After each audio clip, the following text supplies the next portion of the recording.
Paz, boa noite. Tudo bem com todos? Amém. Glória a Jesus. Nós paramos lá na página de número 11, é isso? Continuando então no nosso tema aí, das regras da interpretação. Diz então que é preciso tomar em consideração o objetivo, o desígnio do livro ou passagem em que ocorrem as palavras ou expressões obscuras ou de difícil interpretação. E isso que existe acontece. Então é necessário, entendendo qual o alvo, qual o objetivo que foi escrito. Vamos ver se hoje a gente consegue terminar a trabalhada numa das cartas de Paulo com esse ponto de vista aí, tá? Esta regra, como se vê, não é mais do que a ampliação das anteriores que já falamos, né? Em caso de que não oferecer suficiente luz, nem o conjunto da frase, nem o contexto para remover a dificuldade e dissipar toda a dúvida. Então, o objetivo ou desígnio de um livro ou passagem se adquire lendo com atenção, tendo em conta a ocasião em que foi escrito. Em outros casos, o próprio livro diz. Então, aí nós temos várias referências bíblicas. Gostaria de nós ler uma, pelo menos, que é Provérbios, capítulo 1, ter os primeiros versículos, quem puder ler aí para nós em voz alta, já lê para a gente ver. E essas outras referências que estão aí de cada livro, ele vai dizer, dar uma direção de qual o alvo, qual o objetivo foi escrito. Essa de Provérbios 1, verso 1 ao 4, é muito interessante. E assim começam os provérbios. 1 ao 4? Provérbios de Salomão, filho de Davi, rei de Israel, para aprender a viver de maneira inteligente e disciplinada. Então veja aí o objetivo do livro. Começa dizendo que para aprender a viver de maneira inteligente e disciplinada,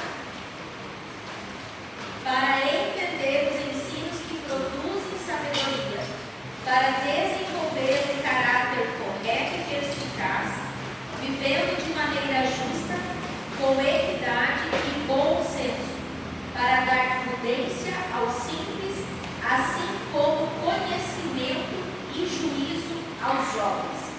Interessante. Então vê que esses primeiros 4 versículos já definem qual é o objetivo do livro, qual é o alvo. Então, se você ler daí para frente todos os ensinamentos que os provérbios trazem, são muitos, é riquíssimo, né? Ele tem esse foco que está colocado nesses primeiros versículos. E os demais livros, as demais referências que estão aí, vai também dando assim, dizendo por que foi escrito, qual é o objetivo. Então esse é um dos passos, entender primeiro o livro, para que ele foi escrito, qual é o alvo dele, vai ajudar a entender a mensagem. É evidente que as cartas aos Gálatas, aos Colossenses, foram escritas na ocasião dos erros que, com grande dano, os judaizantes, ou os falsos mestres, procuravam implantar nas igrejas apostólicas. Por conseguinte, essas cartas têm por desígnio expor com toda a clareza a salvação pela morte expiatória de Cristo, contrariando ao ensino dos judaizantes que pregavam as obras, a observância de dias e cerimônias judaicas, a disciplina do corpo e a falsa filosofia. A cada passo encontramos a luz no estudo dessas cartas para melhor compreensão. Temos esse desígnio sempre presente. 5. É necessário consultar as passagens paralelas. O que são passagens paralelas? Entendemos aqui as que fazem referência uma a outra, que tenham entre si alguma relação ou tratem de um modo ou de outro de um mesmo assunto. Então são passagens paralelas, quer dizer, num livro, num determinado ponto da Bíblia fala, depois no outro livro, no outro fala o mesmo assunto, às vezes com palavras ou coisas diferentes. Então são as chamadas passagens paralelas, que devem ser consultadas, estudadas junto. Por isso é muito edificante o estudo bíblico, quando você faz um estudo por temas. Lembra que eu falei na outra semana que mais importante do que você decorar ou memorizar, claro que isso é importante, mas mais importante do que você decorar e memorizar é você entender a Bíblia. E quando você entende, cada coisa que tu lê, você vai compreender melhor. Você entende o alvo, o objetivo, enfim. Então isso vai enriquecendo dessa maneira. Falei para vocês desde o começo que estudo é sempre um pouco mais cansativo, né? E não é tão emotivo de início, mas creio que aquilo que nós já vimos aí, eu creio que está sendo útil, né? Está enriquecendo, né? Amém. Então veja bem, paralelos de palavras. Vamos ler isso aqui para a gente poder entender. Gálatas 6:17 e 2 Coríntios 4:10, 2 Coríntios 11:23. Vamos ver aqui então um exemplo de paralelo de palavras. Pode abrir aí. Quem lê Gálatas 6:17? 6:17. Desde agora ninguém me inquiete, porque trago no meu corpo as marcas do Senhor Jesus. Então Paulo diz, olha, ninguém me inquiete, ninguém me provoque, eu trago no corpo as marcas de Cristo. Mas que marcas seriam essas? 2 Coríntios 4:10. Trazendo sempre no corpo o morrer de Jesus, para que a vida de Jesus da mesma forma seja revelada no nosso corpo. Aí já pegamos um pouquinho mais, trazendo sempre no corpo o morrer de Jesus, né? Tem outra versão que diz mortificando o corpo. E a terceira passagem, 2 Coríntios 11:23. São servos de Cristo, eu ainda lhe expresso como se estivesse enlouquecido, pois trabalhei muito, mas fui encarcerado mais vezes, fui açoitado mais severamente em período de morte várias vezes. Então qual é as marcas que Paulo diz que trazia? Qual é as marcas que Paulo diz? Açoites, prisões, perseguição, E a morte. ameaça de morte, fome. Então tudo isso o Paulo coloca ali então, nessa parte de Gálatas, que ele disse: ninguém me inquiete, porque eu trago no meu corpo as marcas de Cristo. Mas daí em outra carta ele deu mais detalhes de quais eram essas marcas. Então dos açoites, das prisões, das perseguições, das necessidades, de tudo que ele passou, né? Então ajuda a entender. Existe também um paralelo de ideias, que acentua-se muito o amor aos crentes em 1 Pedro 4:8. Quem quiser ler para nós, vamos ler. Mas sobretudo tendem ardente caridade uns para com os outros, porque a caridade cobrirá a multidão de pecados. Tem outra tradução que diz amor. Quem tem essa tradução? Em vez de caridade, é a mais adequada. Aqui nós falamos das dificuldades dos idiomas de tradução, e para nós que entendemos a caridade como uma obra do amor, né? Você ajuda uma pessoa necessitada, faz uma obra de caridade como um fruto do amor, né? Entendeu? Então são as chamadas dificuldades de tradução que existem. 1 Pedro 4:8. A King James fala: antes de tudo, exercer profundo amor fraternal uns para com os outros, enquanto o amor cobre uma multidão de pecados. Essa aí um pouco mais detalhada, já especifica amor fraternal, com mais detalhe, né? E a expressão é essa, ela encobre multidão de pecados. Como é que nós entendemos esse negócio que o amor encobre multidão de pecados? Dá muita distorção nessas ideias quando você não entende, porque a nossa salvação, perdão de pecado, é unicamente pelo sangue de Jesus Cristo, através da conversão, do arrependimento, somos lavados e perdoados, né, salvos por Jesus Cristo. Mas aí Pedro está dizendo que o amor encobre multidão de pecado. Que negócio é esse? Então aí que surge a dúvida. Aí 1 Coríntios 13, é muito conhecido. Todos sabem o que está escrito lá? A suprema excelência da caridade. A excelência do amor. A tradução fala em caridade. A excelência do amor. O amor tudo crê, tudo suporta, tudo espera. Ainda falasse ali dos anjos. Então ali é a excelência do amor, tá? Mas agora você vai para Colossenses 1:4. Desde que ouvimos falar da vossa fé em Cristo Jesus e do amor que tendes por todos os santos. Ouvimos falar. Desde que ouvimos falar da vossa fé em Cristo Jesus e do amor que tendes por todos os santos. Exato, o amor que tem por todos os santos. Agora vamos para Romanos 4 e 8. Hoje tem a facilidade do celular, né? Bem-aventurado aquele a quem o Senhor não imputa pecado. Salmo 32, 1. Bem-aventurado aquele que tem suas transgressões perdoadas e seus pecados apagados. E pecados apagados. Então tu vai lendo, tem outras passagens aí, né? Que tu vai lendo. O que nós vamos entendendo? Que esse amor que está falando ali, que fala do amor fraternal, do amor pelos irmãos e tudo mais, que tipo de pecado, o que ele encobre os pecados? Vê que ele não está falando na questão para ser salvo, está falando de relacionamentos. Então quando nós amamos alguém, e presta atenção que aí os laços familiares são muito fortes. Se você pode ter, a palavra é um caco lá na sua família, você até fala, você até critica, mas se um estranho falar, você compra briga, porque é teu irmão, de sangue, da família. Você pode falar e xingar, pode ser um traste lá, tudo bem, mas o estranho não fala porque laços de sangue, amor. Então esse amor fraternal, esse amor familiar, o que acontece?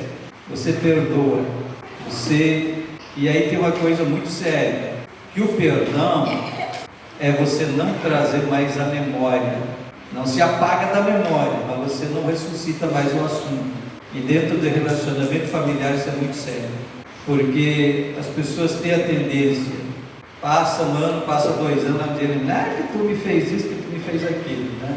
Se foi perdoado, não se fala mais no assunto, porque esse é o exemplo de perdão que Deus nos dá. Ele nos perdoa e lança para o esquecimento os nossos pecados, ou seja, não traz mais a memória. Então esse amor que encobre multidão de pecados é nos nossos relacionamentos. Se você ama alguém, você vai sempre deixa a falha para lá, deixa a imperfeição para lá, interessa o que tem de bom. Ou seja, nesse sentido, não tem a ver com a salvação em si, certo? E o nosso perdão e a nossa salvação é por Cristo. Mas uma das palavras que lemos ali do Salmo, né? Bem-aventurado aquele a quem o Senhor não imputa pecado. Então, o amor de Deus nos perdoa quando nós também nos dispomos. Então, em Deus está o exemplo do perdão que nós temos que ter com o nosso semelhante. Então, é nesse sentido. Deu para entender? Indo adiante, então, vamos ver aqui. No outro parágrafo, segundo Gálatas 6,15, o que é de valor para Cristo é a nova criatura. O que significa esta expressão figurada? Consultando o paralelo de 2 Coríntios 15:17, verificamos que nova criatura é a pessoa que está em Cristo, para a qual as coisas antigas já passaram e se fizeram novas. Enquanto em Gálatas 5:6 e 1 Coríntios 7:19, temos a nova criatura como a pessoa que tem fé e observa os mandamentos de Deus. Entendido? Depois tem então o paralelo de ensinos gerais. Para a aclaração e a correta interpretação de determinadas passagens, onde não são suficientes os paralelos de palavras e ideias, é preciso recorrer ao teor geral, ou seja, aos ensinos gerais das Escrituras. Temos indicações desse tipo de paralelo na própria Bíblia sobre as expressões de ensinar conforme as Escrituras, de ser anunciada tal qual pela boca dos profetas, e de usarem os profetas ou pregadores seu dom conforme a medida da fé, isto é, segundo a analogia ou regra de doutrinas reveladas. 1 Coríntios 15, verso 3, Atos 3, vamos ler essas passagens aí, porque aí ajuda-nos a compreender o que acabamos de ler. 1 Coríntios 15, verso 3 a 14, um texto, um texto longo, mas lá nos primeiros versículos, que lembra que começou dizendo, conforme as Escrituras, conforme a palavra dos profetas, assim aconteceu. Então está tendo uma visão de ensino geral, amplo. Lembra que eu reforcei várias vezes, desde o começo dos nossos estudos aqui, que nós precisamos olhar para a Bíblia como um livro que tem um personagem central, que é a pessoa de Jesus Cristo, a quem diz que aprove a Deus fazer todas as coisas convergir na pessoa de Jesus, e que o alvo principal, central da Bíblia é o plano de salvação da humanidade. Então esse é o foco. Então tu já tem uma visão geral da Bíblia. Agora Paulo está falando da ressurreição de Cristo e tudo, e ele começa dizendo, conforme os profetas, conforme as Escrituras.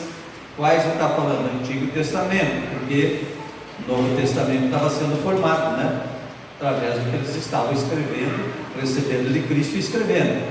Então ele está falando qual a Escritura? Dos profetas do Antigo Testamento e profetizar. Então, conforme tudo isso, tá? Atos 3,18, vamos ver aí. Entretanto, foi dessa forma que Deus cumpriu o que tinha predito por todos os profetas, anunciando que o seu Cristo haveria de sofrer. Então, cumpriu aquilo que foi anunciado pelos profetas, que Cristo haveria de sofrer. E Paulo fala que ele morreu, mas que ele ressuscitou. Romanos 12,6. Temos diferentes dons, de acordo com a graça que nos foi dada. Se alguém tem um dom de profetizar, use-o na proporção de sua fé. Então use na proporção da fé. A fé vem pelo conhecimento da palavra. Então aquilo que foi falado, aquilo que foi revelado, vai. Então foi o que Paulo aí também fez, tá? Clareou? Então, ao dizerem as Escrituras, o Senhor fez todas as coisas para determinados fins, e até o perverso para o dia da calamidade. Provérbios 16:4. Poderá alguém ensinar que Deus criou o ímpio para condená-lo, como alguns assim interpretam o texto? Certamente que não, porque segundo o teor geral das Escrituras, em inúmeras passagens, Deus não quer a morte do ímpio, não quer que ninguém pereça, mas que todos se arrependam e sejam salvos. E portanto o significado da última parte do texto deve ser que o Criador de todas as coisas no dia mau saberá valer-se inclusive do ímpio para levar a cabo seus adoráveis desígnios. Quantas vezes pela divina providência não tiveram de servir os perversos com açoite e praga a outros, castigando-os a si mesmo no mesmo tempo. É a referência do Antigo Testamento. Gente, então veja bem, isso aqui é uma palavra bem que gera uma pergunta muito. Como é que Deus diz isso, que fez o ímpio para o dia mau? Quer dizer, Deus, principalmente quem trabalha com a predestinação, outras coisas. Mas a gente vai para outras passagens, diz que o propósito de Deus, que falou a Timóteo, é que todos se salvem. Essa é a vontade de Deus. Mas tem pessoas que preferem permanecer no mal do pecado e não se salvam. E virá o juízo de Deus, um dia, está previsto, virá sobre todos os não convertidos, que não creram em Cristo, não se arrependeram, e vai vir o juízo de Deus. É isso que a antiga aliança revela. A severidade do juízo de Deus sobre o pecado. Como estamos no período da graça através da igreja, esses juízos não estão sendo derramados, por isso que as pessoas pecam e continuam vivendo, estão aí deitando e rolando no pecado e parece que nada acontece com eles. Por quê? Porque o juízo agora é futuro.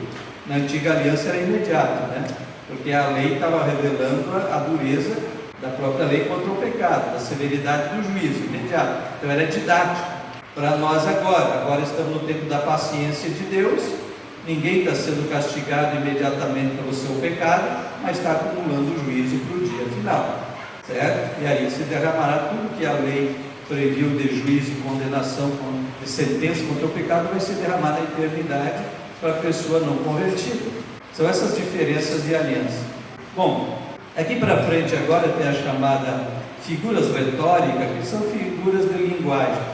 Mas antes de entrar nisso, eu quero dar uma trabalhada com vocês. Vamos ver se dá tempo. Creio que não vai dar tempo de nós terminar essa apostila hoje. Não sei se podemos continuar. Vocês pulando? Tá bom. Se for, precisa aprender. Se possível, o quê? O povo precisa aprender. Aí vocês vão ter que assinar a carteira para mim. Vocês falaram também depois da hermenêutica. Eu vou ter que comprar teu passo para assinar a carteira. Negociamos. Você falou também depois dessa hermenêutica, nós falávamos uma coisa sobre homilética, né? Não sei se daria para terminar aqui hoje, possivelmente não, porque eu quero dar uma trabalhada nessas ideias que nós vimos aqui agora, sobre o objetivo do livro, né? Como nós pegamos aqui, então, tomar em consideração o objetivo, o desígnio do livro ou da passagem que você está estudando, entender esses desígnios, essa causa, de quem e para quem, qual era a necessidade de ser escrito, né? E entender esses paralelos de ideia. Então, tem duas cartas muito interessantes nessas questões, que é Gálatas e Colossenses. Colossenses, há pouco eu acabei de fazer, eu fiz várias quintas-feiras em Parobé, dando estudo sobre a carta aos Hebreus e aos Colossenses. Mas hoje eu quero falar com vocês um pouco sobre Gálatas. Quem tem Bíblia de estudo na mão aí? Lembra do que acabamos de ver aqui na apostila, de quem, para quem foi escrito, qual é o objetivo? Qual é o objetivo do livro? Por que eu perguntei da Bíblia de estudo? Porque ela tem muitas Bíblias de estudo, tem uma ferramenta muito boa aí, que é uma página inicial ali que fala do autor, da data e do tema, o alvo, o objetivo do livro. Quem tem uma Bíblia assim? Eu tenho aqui a Plenitude. Na Bíblia Plenitude está escrito assim, ocasião e propósito do livro. Os legalistas da igreja, chamados judaizantes, ensinavam que determinadas leis do Antigo Testamento ainda eram obrigatórias para os cristãos.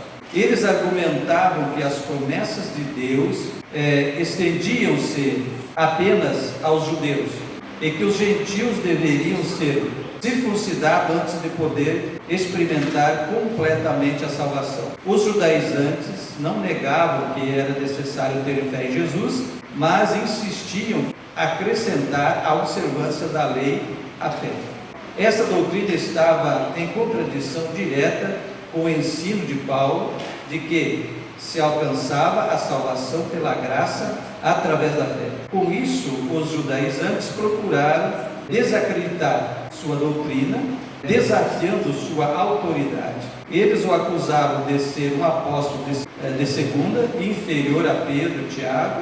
Além disso, afirmavam que Paulo fazia concessões, tornando o evangelho mais atraente para os gentios, pois retirava suas exigências legais. Paulo reagiu com veemência à propaganda maldosa dos judaizantes, afirmando sua autoridade apostólica e explicando o evangelho da graça através da fé.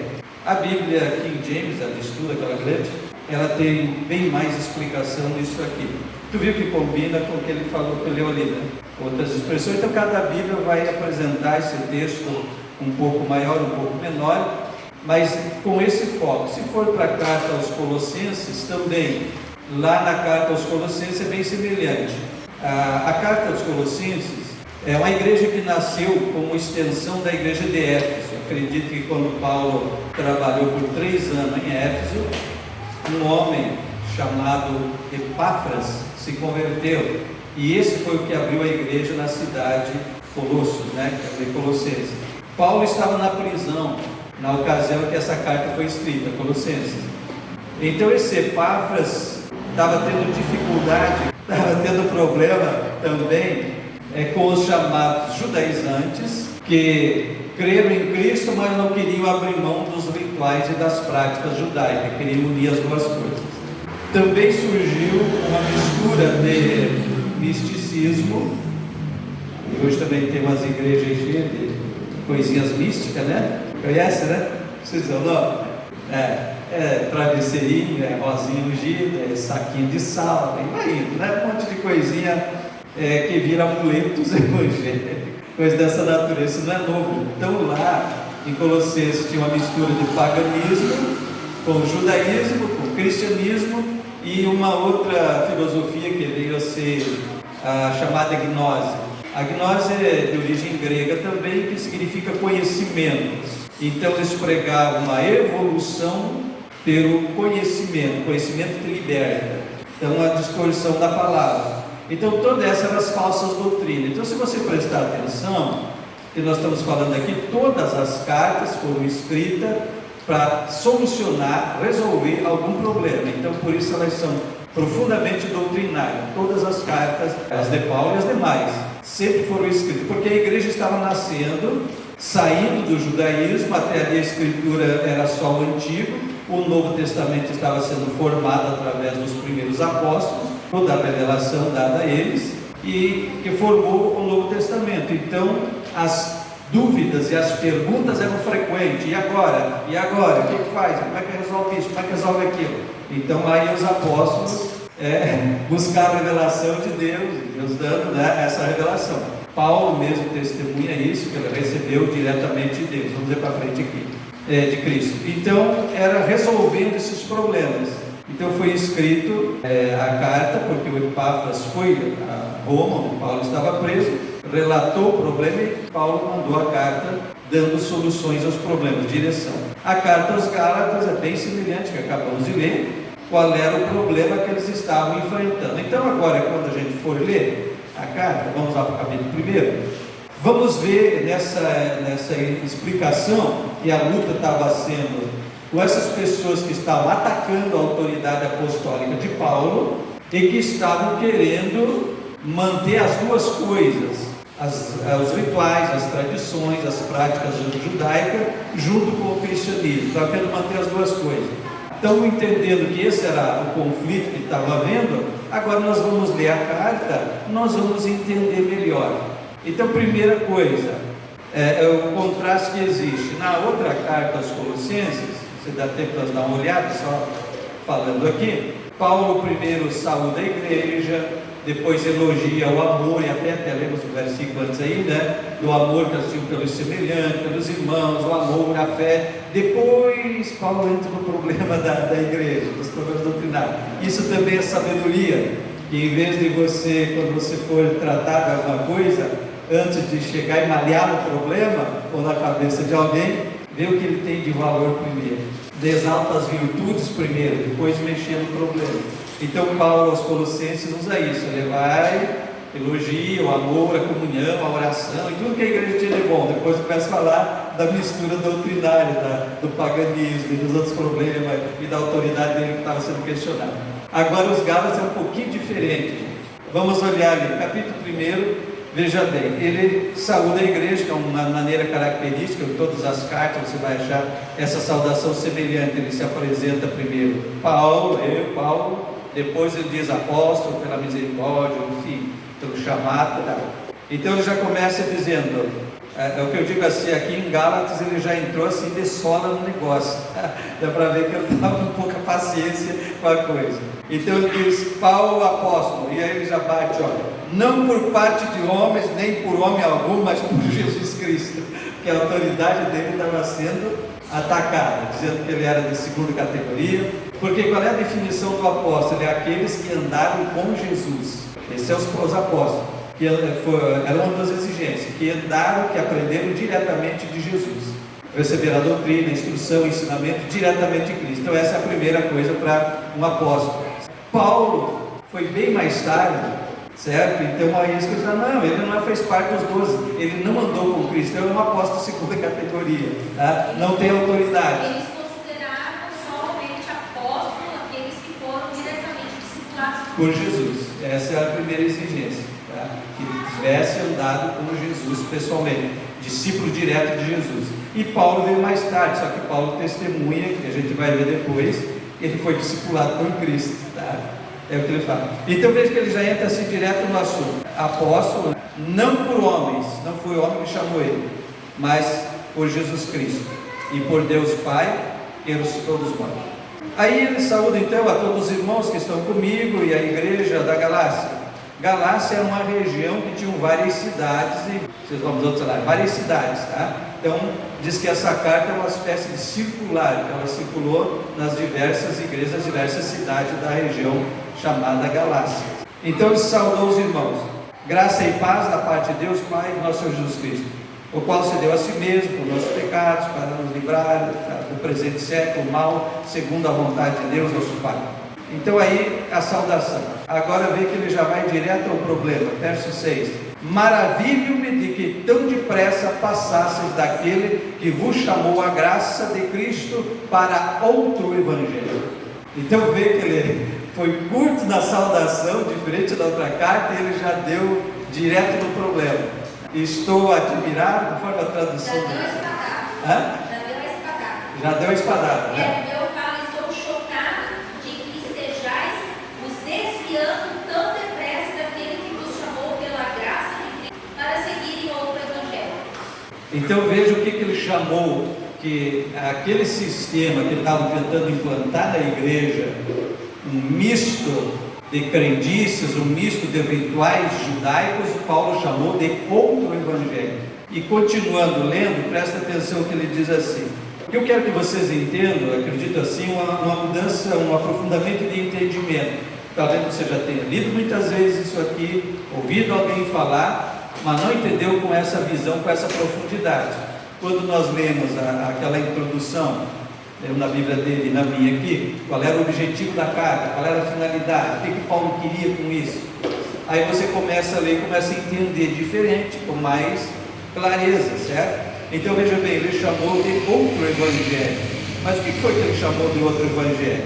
Os versos seguintes vai nos ajudando a entender. O qual não é outro evangelho, mas há alguns que vos inquietam e querem transtornar o evangelho de Cristo. Quer dizer, não é um evangelho com outro Cristo, é o mesmo evangelho de Cristo, mas eles querem perverter, transtornar, implantando as doutrinas judaicas dentro do cristianismo. Entenderam isso? Então, quer dizer, eles fizeram outro evangelho, mas depois diz que na verdade não é outro evangelho, é de Cristo, mas querem transtornar, perverter, contaminar, corromper o evangelho de Cristo com doutrinas estranhas ao cristianismo. É isso que estava acontecendo. Mas ainda que nós mesmos, ou um anjo do céu vos anunciasse outro evangelho, além do que já vos tenho anunciado, seja anátema. A palavra anátema significa excluído, isolado, amaldiçoado. A palavra seja considerado maldito. Maldito, excluído, excomungado, várias expressões. Agora lendo essa parte aqui, é engraçado, porque se eu não me engano, acho que são os mormons que o cara lá que fundou, parece que foi um anjo que apareceu para ele, dando toda a Bíblia. E agora que fala exatamente isso mesmo, que veio um anjo do céu, trazendo, e ninguém como foi fundado os mormons. Os mormons, no livro de Mormons, diz que o Smith, que um anjo chamado Moroni, apareceu ele por detrás da cortina, ditando para ele, diz que achou as pedras, as tábuas de ouro lá, com as escritas, que é lendário. Então veja, Paulo disse assim: mesmo que eu viesse pregar outro evangelho, ou mesmo que um anjo viesse pregar outro evangelho, seja maldito. Por quê? O primeiro evangelho, o que Paulo está dizendo? Aquilo que eu preguei para vocês, essa é a verdade. Então se agora vocês estão mudando, tão depressa, estão decaindo, desviando daquela verdade que foi implantada no início e voltando atrás. Outras Bíblias trazem outra explicação nessa introdução ali, que não faz parte do texto canônico, certo? São estudos, né? Histórico, fundo histórico dessa introdução ali. Outras Bíblias dizem isso, que essas pessoas era por medo também da perseguição dos demais judeus, então eles aceitaram Cristo, mas por medo da perseguição dos outros judeus, eles não queriam largar as práticas judaicas para seguir somente a fé em Cristo. Então aí também era por medo que eles queriam manter essa coisa mista e fazer isso aí. Então Paulo então entrou de maneira dura nessa questão, tá? Mesmo que ele mesmo viesse pegar o evangelho, seria fácil, porque o primeiro, a verdade que eu preguei isso, é o evangelho de Cristo. Assim como já vou dissemos, agora de novo também vou digo, que alguém vos anunciar, se alguém vos anunciar outro evangelho dele que já recebemos, então seja nada. Porque persuado eu agora a homens ou a Deus? Ou procuro agradar a homens? Se estivesse ainda agradando os homens, não seria servo de Cristo. Observe o seguinte: se nós não tivéssemos aquele entendimento, qual é a finalidade da carta, e eu já vi muita gente falar isso, umas certas vezes tem uma arrogância. Não, eu não estou aqui para agradar homem.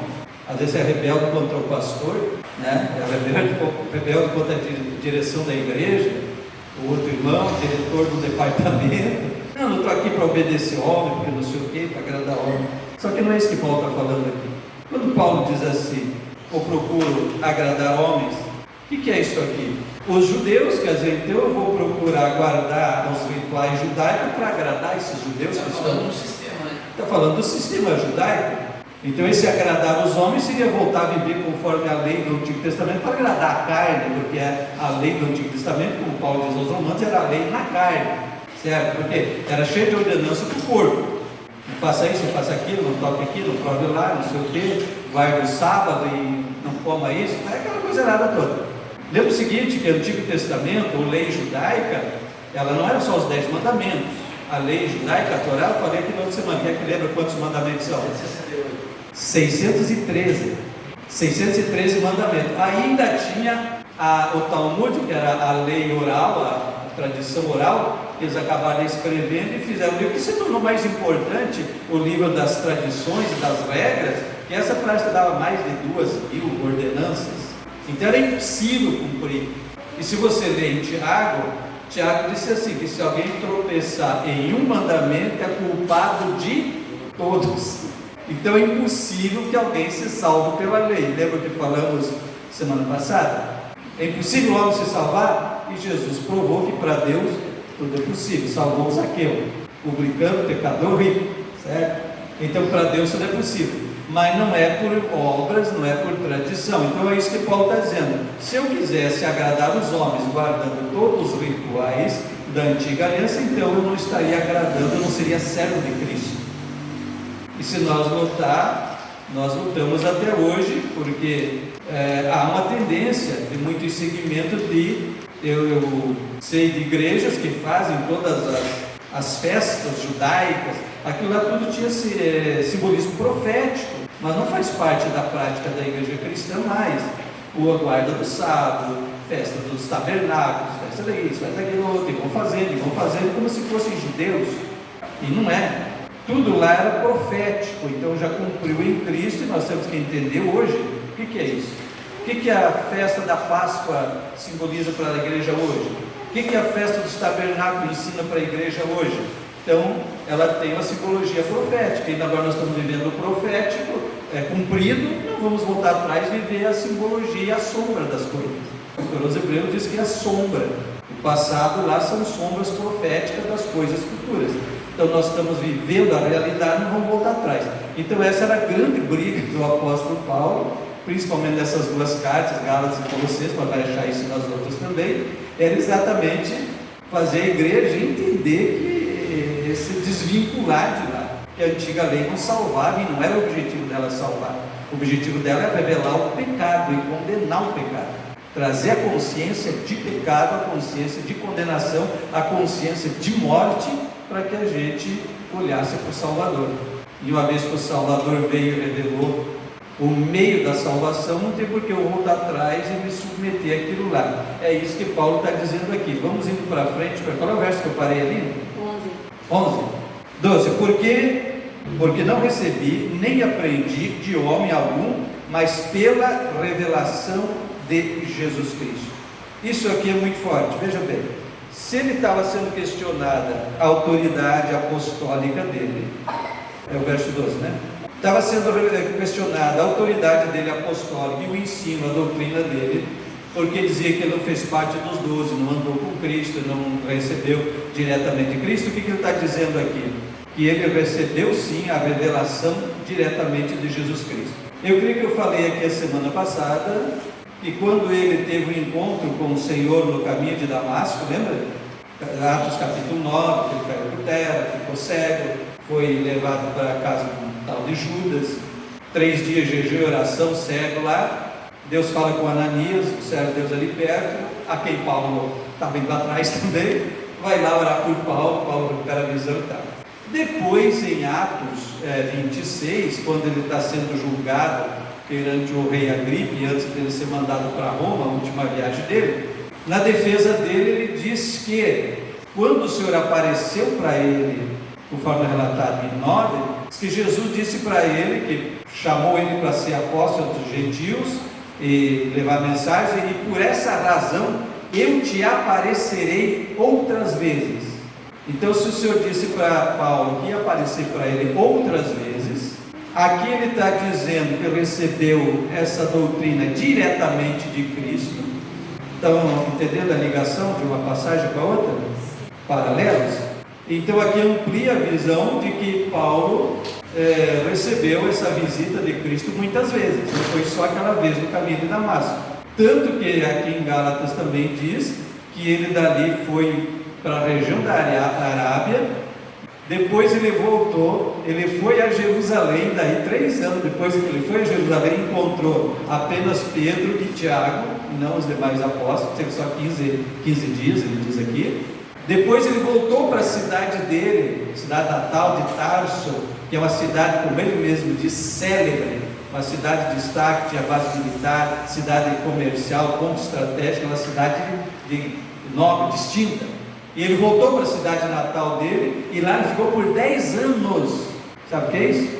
Aí nasceu a igreja na região, na cidade chamada Antioquia, com crentes que fugiram da perseguição de Jerusalém.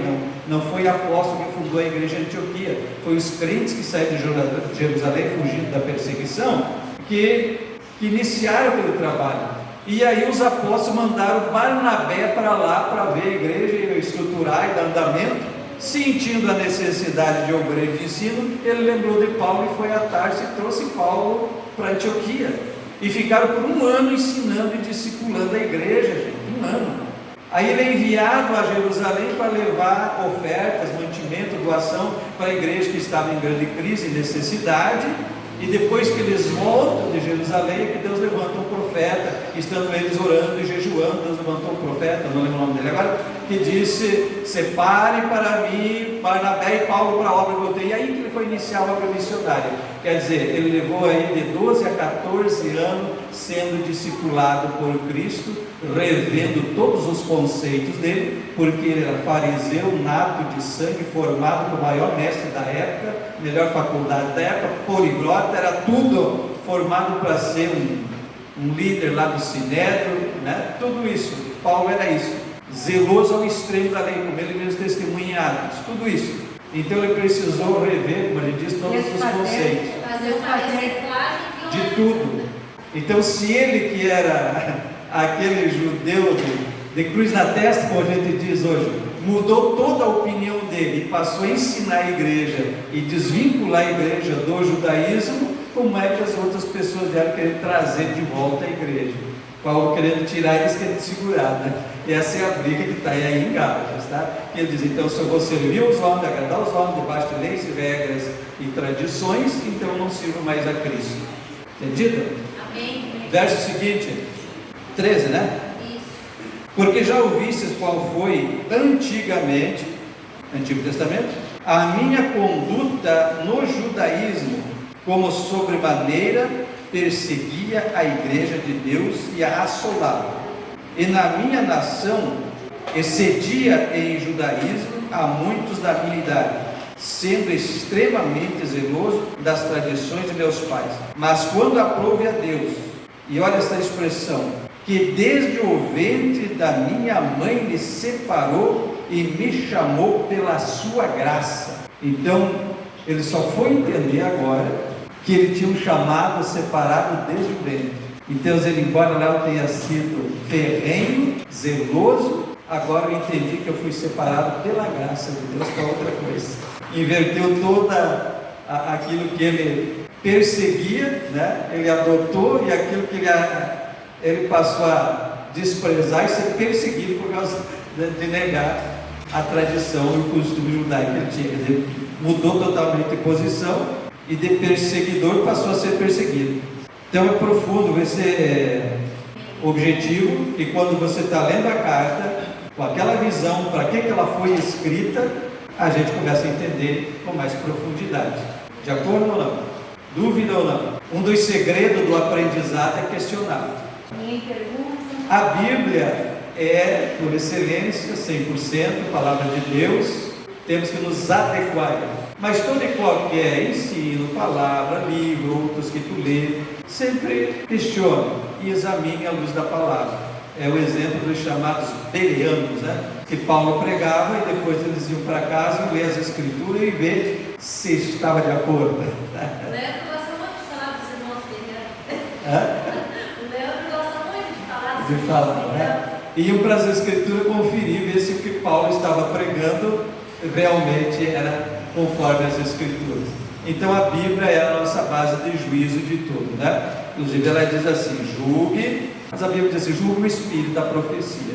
Então julgue o espírito do negócio, da mensagem está ouvindo, né?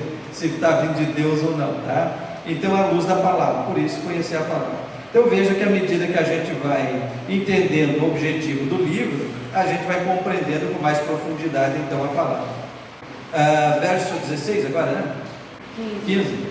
Mas quando aprove a Deus que desde o ventre da minha mãe me separou e me chamou pela sua graça, revelar seu Filho em mim, para que o pregasse entre os gentios, não consultei carne nem sangue, quer dizer, não fui buscar a aprovação de homem, coisa assim, né? Deus me chamou, me enviou e eu parti pregar para os gentios.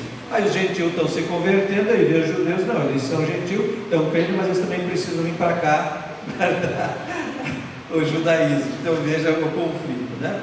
Nem tornei a Jerusalém a ter com os que já dantes de mim eram apóstolos, mas parti para a Arábia, é aquilo que está falando, né? E voltei outra vez a Damasco. Depois, passado 3 anos, fui a Jerusalém para ver Pedro e fiquei com ele 15 dias. E não via nenhum outro dos apóstolos senão a Tiago, o irmão do Senhor. Ora, acerca do que vos escrevo, eis que diante de Deus testifico que não minto. Depois fui para as partes da Síria e da Cilícia, e não era conhecido da vista das igrejas da Judéia, nem estavam em Cristo. Que estavam em Cristo. A ideia é que estavam em Cristo, mas somente tinham ouvido dizer, aquele que já nos perseguiu, anuncia agora a fé que antes destruiu. Aí conseguimos entender melhor essas palavras do apóstolo? Agora vamos virar um pouco para diante, que não vamos ler toda a carta, mas vira ali para o capítulo 4, lá no verso de número 21, 4 e 21. Lembra, falamos sempre que a Bíblia no seu original era um texto corrido, não tinha separação de capítulo, versículo, nada disso, e nem parágrafo. Então esses títulos que estão nos parágrafos são títulos que não fazem parte do original. Quando separaram essas coisas, eles deram ali um título, observando o tema, mais ou menos qual é o assunto que está naquela sequência. Então a Bíblia de vocês tem um título aí? Tem. Como é que diz aí? A lei e a promessa, as alianças. A lei E a promessa. A minha de Sara e Agar são uma alegoria dos dois conceitos. É isso que eu disse, esses títulos aí não fazem parte do original, então cada versão ou tradução pôs do jeito. A tua diz fala das 2 alianças, né? Ali fala de Agar e Sara, a minha diz Sara e Agar, são uma alegoria dos 2 concertos. Esse é o título. E agora, lendo aí, vamos ver o que diz. Veja bem, o conflito de Paulo era exatamente com esse tipo de pessoa. Então, está falando da salvação pela graça ou pela lei, e fazendo distinção entre uma e outra. E aqui, então, é muito profundo isso aqui. Como ele já diz aqui, alegoria. Olha bem, dizei-me vós, os que quereis estar debaixo da lei, não ouvis vós a lei? Porque está escrito que Abraão teve 2 filhos, um da escrava e outro da livre. Todavia, o que era da escrava nasceu segundo a carne, mas o que era da livre por promessa. O que se entende por alegoria, porque estes são os 2 concertos, ou as 2 alianças, né? Um do Monte Sinai, lei de Moisés, gerando filhos para a servidão. Esta é Agar. Ora, esta Agar é Sinai, um monte da Arábia, que corresponde a Jerusalém, que agora existe, pois é escrava com seus filhos. Mas a Jerusalém que é de cima é livre, a qual é mãe de todos nós. Porque está escrito: alegra-te, estéril, que não dá à luz, esforça-te e clama, tu que não está de parto, porque os filhos da solitária são mais do que a que tem marido. Mas nós, irmãos, somos filhos da promessa com Isaque. Mas como estão aqueles que eram gerados segundo a carne, perseguia o que era segundo o Espírito. Assim é também agora. Mas que diz a Escritura? Lança fora a escrava e seu filho, porque de modo algum o filho da escrava herdará com o filho da livre. De maneira que, irmãos, somos filhos, não da escrava, mas da livre. Aqui é um dos textos mais claros para a gente entender a diferença de Antiga Aliança e Nova Aliança.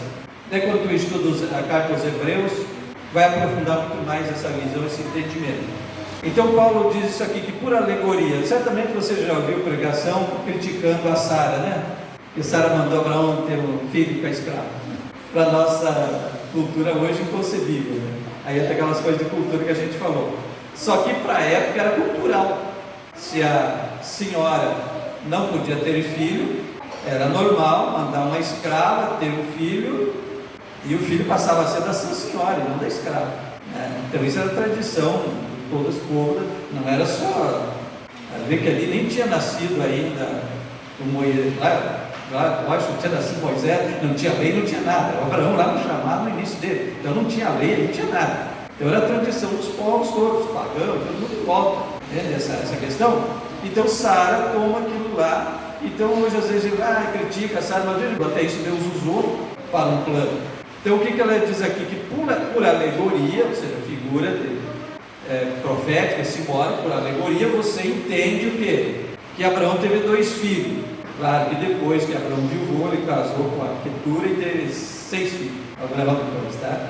Mas aqui está falando dos 2 primeiros. Então eu entendo que Abraão teve 2 filhos. O primeiro, então, da escrava, filho da escrava. Gera filho para servidão. Filho de escravo continua sendo escravo. Era assim na época. Então, gera filho para escravidão.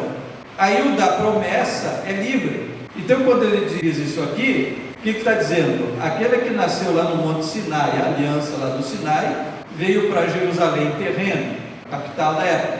Continua debaixo da servidão, porque nasceu lá no Monte Sinai, debaixo disso, assim como o Ismael, filho da Agar. Continua então na escravidão. Mas nasceu outro filho de Abraão, que é o Isaque, que esse veio por promessa, não foi fruto da carne, da intenção da Agar, do esforço humano, entendeu? Ação humana, esforço humano.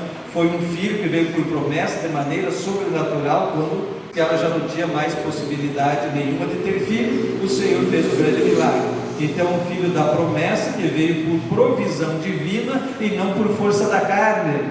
Então, a antiga aliança prega a força da carne. Paulo diz a lei da carne, que manda, faça isso, faça aquilo, e que ninguém pôde cumprir, que ninguém se salvou por essa lei. Então, nós não somos filhos dessa escrava, nós somos filhos, e aí ele fala de uma outra Jerusalém. Então, o que nós falamos semana passada também, que os às vezes no mesmo capítulo está falando de coisas diferentes, uma pessoa, cidade, agora ele fala de uma Jerusalém de cima, celestial, que vem da figura do Isaque, que é do sobrenatural, do milagre de Deus, que é livre e não é escravo, tá certo? As coisas que também dá para se entender que ele coloca no patamar em que no período da lei, da escravidão, é muita força, é muito por aquilo que fazemos para conseguir alcançar algo. Sim. Com a graça, somente pela fé, pela misericórdia, não pode fazer nada. Sim. Então é como se ele estivesse colocando uma coisa, não adianta você fazer força. Se você for fazer força por algo, você é escravo daquilo ali. Agora você se colocando debaixo da graça, você não precisa fazer força. O Senhor conduz. Aí a questão do pecado, por exemplo, ela foi herdada desde Adão, a natureza carimbada por pecado. O pecado está no sangue da pessoa. Toda inclinação da carne é para o pecado, para o mal, já diz a Bíblia, certo? Quando João Batista vê Jesus, que Jesus veio para ser batizado, ele diz assim: eis aí o Cordeiro de Deus que tira o pecado. Na antiga aliança, O sacrifício dos animais diz que ela encobria temporariamente. Era uma ação provisória, mas estava profeticamente apontando para o perfeito que viria. Então, na carta aos Hebreus, você vai ter uma aliança superior, um sacerdócio superior, um sacrifício superior, tudo melhor, tudo superior, que em Cristo. Sacerdote não mais segundo a ordem levítica, mas segundo a ordem de Melquisedeque, eterna. Então tudo é melhor, e tudo é maior, e tudo é superior. Então veio Cristo que não encobre, ele tira o pecado. Então Paulo, na outra carta, ele diz que a Escritura, que era contra nós, os mandamentos da carne, foi pregado na cruz em Cristo.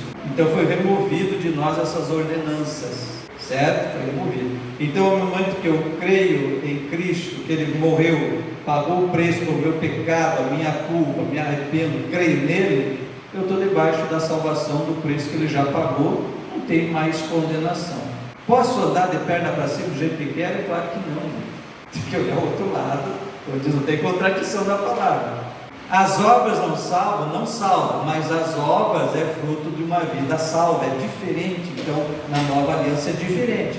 As nossas boas obras é o fruto da nossa vida mudada por Cristo, que glorifica Cristo, que testemunha do Evangelho, que traz as pessoas para o Evangelho. Então, as nossas obras é importante nesse sentido.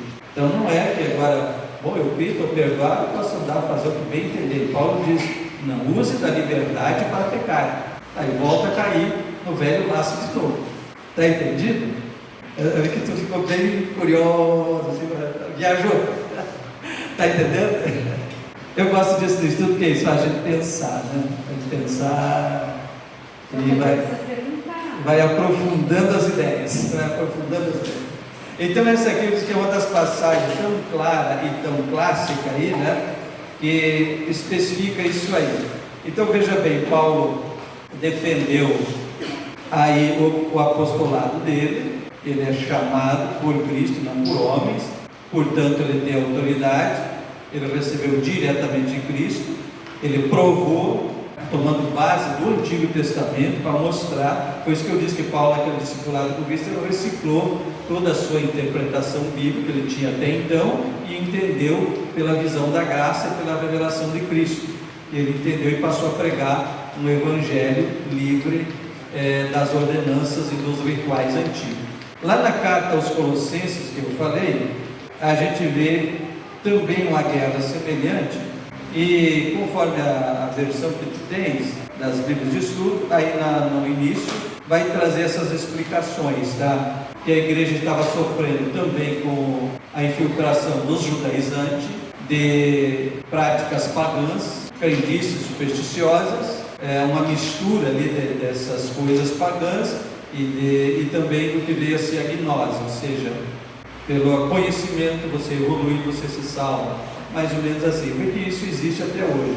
Há uns anos atrás existiam muitos eventos dos gnósticos em hotéis, via convite, não sei se alguém de vocês ouviu falar disso. Agora já faz um tempo, não sei quantos anos que eu não ouço quase falar, mas uns anos atrás, isso rodou muito pelo Brasil. Via sair convite nos hotéis e salões de eventos, hotéis fazendo encontros de gnósticos, de gnose, não sei, palestras, e está fazendo muito isso. E agora parece que acalmou um pouco, mas tem sim. E se não tem, ela está infiltrada em muitas pregações hoje. Gente, Deus tem muitos e bons pregadores por esse Brasil afora, tem gente séria, tem gente que faz ao Deus, de jeito nenhum é isso. Mas tem muitos infiltrados, com coisas distorcidas, que traz essas coisas, estão fazendo sucesso, estão dando multidões, mas tu vai ouvir as pregações deles, é um misto dessas coisas, que nem estava aqui. É o que Paulo diz, para agradar os homens, para atrair pessoa e para ganhar dinheiro. E o povo paga para ir em eventos caros, às vezes, né? E para ouvir essas coisas bonitas e agradáveis aos ouvidos, mas que nem sempre é a vontade de Deus. Então, como eu disse, o Epáfras, que era o pastor da igreja, recorreu a Paulo porque estava tendo dificuldade de resolver o problema na igreja.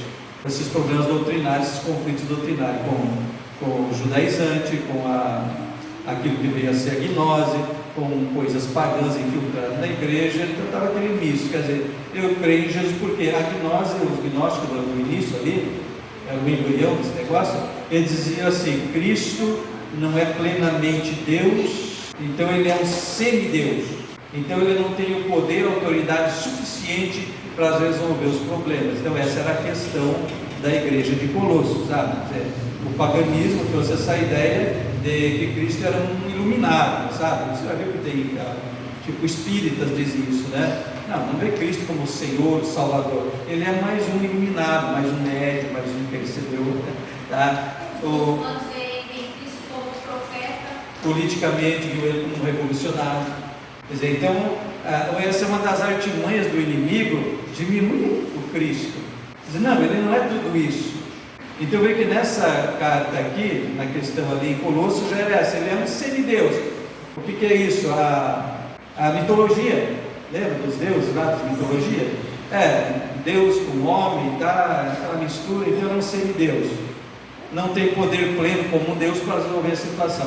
Então esse era um dos graves problemas ali, misturado com tudo isso. Aí o Epáfras, que era o pastor da igreja, vai a Paulo e pede ajuda. E Paulo então escreve essa carta. Aí, como eu já estava falando dessa alguma coisa, aquela saudação característica dele de início ali, e daí você vai ver aqui nos primeiros versos que ele começa falando das virtudes da igreja. E isso é uma boa estratégia, sabe? Primeiro você conquista, para depois você mexer no problema. Não entra direto. Gálatas, a coisa estava mais grave, acho que ele entrou de choque, né? Mas aqui ele começa elogiando. Graças damos, aí verso 3. Graças damos a Deus Pai, nosso Senhor Jesus Cristo, orando sempre por vós. Então, amor, cuidado com a igreja. Estamos sempre orando por vocês, está certo? Porquanto ouvimos da vossa fé em Cristo Jesus, do amor que tendes para com todos os santos, com glória, né? Por causa da esperança que vos está reservada nos céus, da qual já antes ouvistes pela palavra da verdade do Evangelho. Então veja que ele vai entrando devagarinho, né? Pela verdade que antes vocês já ouviram, logo está botando na cabeça de vocês agora, né? Vai indo mais leve, pegando mais leve. Então, que já chegou a vós, como também está em todo o mundo, e já foi frutificando, como também entre vós, aleluia, desde o dia em que vos ouvistes e conheceste a graça de Deus em verdade. Então, a maneira que ele começa a combater as coisas erradas. Como aprendeste de Epáfras, nosso amado conservo, que para vós é um fiel ministro de Cristo. Veja bem, Paulo escreve a carta, elogia, reconhece as virtudes e começa a tratar do problema. Mas o que tinha acontecido? O Epáfras tinha ido a Paulo. Então a igreja podia pensar assim: foi queixar de nós para o apóstolo. Foi fazer fofoca. Foi fazer fofoca, agora o apóstolo vai malhar na nossa cabeça. Então veja a maneira que Paulo trata do homem. Vocês aprenderam de Epáfras, um fiel conservo, companheiro, tá certo? Parceiro, que para vós ele é um fiel ministro de Cristo. Então Paulo não desfez do obreiro, do companheiro, colocou ele em honra. A igreja podia estar queixando, achando ofendido que foi lá, mas olha, ele é um fiel ministro de Cristo para vocês. Ele é fiel e é meu companheiro fiel. Então colocou honra na vida do parceiro. Aqui, gente, então ouçam ele é fiel. Então Paulo começa resolvendo assim: o qual nos declarou também o vosso amor, caridade, né? No Espírito. O Espírito em letra maiúscula, o Espírito Santo, o qual nos declarou também o vosso amor no Espírito.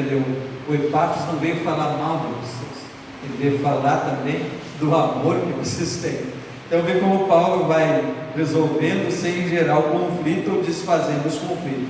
Por essa razão nós também, desde o dia em que ouvimos, não cessamos de orar por vós e de pedir que sejais cheio do conhecimento da sua verdade, em toda a sabedoria e inteligência espiritual.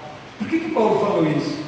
O que eu falei para vocês sobre entender o objetivo, por que a carta foi escrita? Se eles estavam sendo levados pela doutrina da gnose, que exaltava o conhecimento, dizendo pelo conhecimento você se liberta, conhecimento natural, humano. Aí Paulo diz o seguinte, né? Orando por vós e pedindo que para que sejais cheio do conhecimento e da vontade, sua vontade de Deus, né? E de toda a sabedoria e inteligência espiritual. Estou orando para vocês sejam cheios do conhecimento. Paulo não chegou e desarmou aquele conhecimento que eles estavam acreditando e seguindo, mas chegou e falou de outro conhecimento, inteligência espiritual em Cristo, revelado por Cristo, e eu estou orando para que vocês sejam cheios desse conhecimento. Então, mudou a visão deles de um tipo de conhecimento para outro superior. Uma distinção que havia dois tipos de conhecimento. Sim. O humano, carnal e o espiritual. E o espiritual trazido pelo Espírito Santo. Para que possais andar dignamente diante do Senhor, agradando-lhe em tudo, frutificando em toda a boa obra e crescendo no conhecimento de Deus. Falou de obra? Falou. Para que você ande diante de Deus, crescendo e frutificando em toda a boa obra, e não na obra da lei que estava ficando pôr um jugo sobre eles de novo. Entendido, gente? Curioso, né? Corroborados, sejam confirmados em toda a fortaleza, segundo a força da sua glória, em toda a paciência, longanimidade e com gozo, dando graças ao Pai, que nos fez idôneo, ou seja, maduro, suficiente, né? Para participar, nos tornou capaz, né? Idôneo, capaz, altura, para participar da herança dos santos na luz. Então ele nos tornou, não foi outra pessoa, não foi outra aliança, não foi nada, mas a nova aliança em Cristo Jesus. Amém, gente? Amém. Acrescentou um pouco, agora vocês têm a missão de estudar o resto de Gálatas e o resto dos Colossenses em casa, tá?